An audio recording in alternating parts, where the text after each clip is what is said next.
before we go any further, we'll be on to the Annex program on the World Transmission Radio Dublin on 101.7 and 99.4 FM at 1188 kHz medium wave, 69107 shortwave.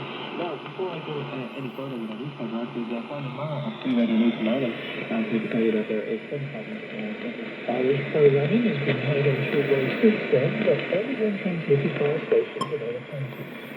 In 1996, for example, Midwest Radio presented a series of broadcasts in honor of St. Patrick's Day. This event proved so popular that a regular service on shortwave was subsequently introduced using a 100 kilowatt transmitter that the former Deutsche Welle site at Munich in Germany. The official government radio service, RTE, introduced a similar shortwave service in 1997 via a 100 kilowatt unit at WWCR.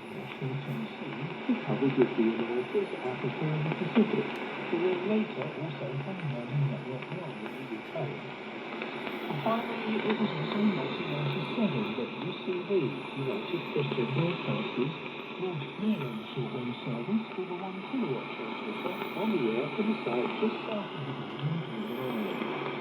QSL cards for the UCB broadcasts were issued from their headquarters in the English Midlands. So, last week we looked at early wireless and radio base stations in Ireland, and this week it's been all about shortwave. Next week, in our third and final part of the series on radio broadcasting in Ireland, we'll be looking at London and presenting the story of Atlantic 252. Back to you, Jeff. That's right. In the current war between Israel and Iran, there are no shortwave transmissions from Israel, as their service was closed down years ago.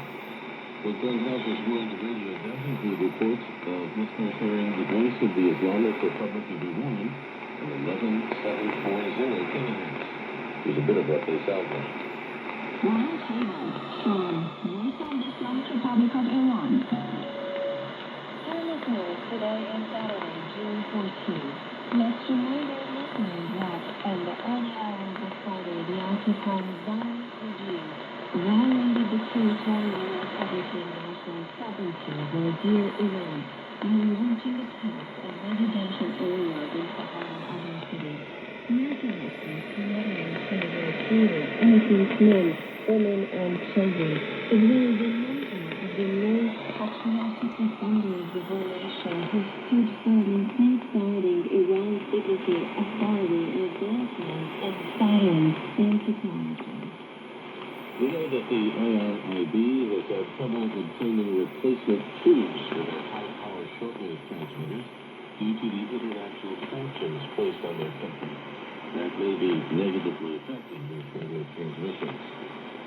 And Ray tells us that Radio Free Europe Radio Liberty service to Iran in Farsi, Radio Farda, has apparently been back on the air on shortwave since June 20th.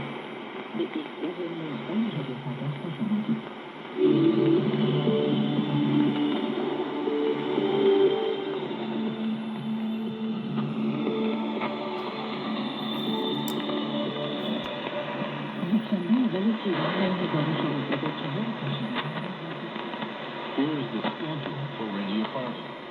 1700 to 1900 UTC on 9450 kHz. That's from Dubai, the United Arab Emirates. 2300 to 0400 on 9660 from Wilkerson, UK. 0400 to 0700 on 12035 from UAE. 1300 to 1700 on 12035 from the UAE. 1900 to 2300 on 12035 from Wilkerson, in the UK. 0700 to 1000 on 13710 from the UAE. And 1000 to 1300 on 15720 kHz from the UAE. Meanwhile, in the U.S., the Voice of America suffered a near fatal blow on June 20th. Let me read from an email from Steve Herman, VOA's chief national correspondent.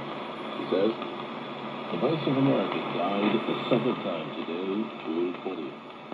Nearly all staff and paid administrative leave since mid-March received confirmation that they are never being brought back.